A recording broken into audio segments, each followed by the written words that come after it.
नताशा आज अपने बॉयफ्रेंड को साथ अपने घर लेकर आती है और जैसे ही दरवाजा को खोलती है तो देखती कि सारा सामान बिखरा पड़ा था। तो नताशा अपने बॉयफ्रेंड को बाहर ही रखने के लिए बोलती है और जल्दी जल्दी रूम की सफाई करने लगती है। नताशा दरवाजा को खोलती है और बोलती है कि तुम जाना मत, बस थोड़ी देर और। अरे मेरी बात तो सुन लो।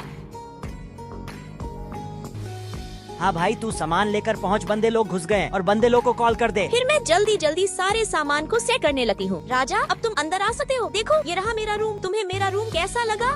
ये घर तो तुमसे भी सुंदर है।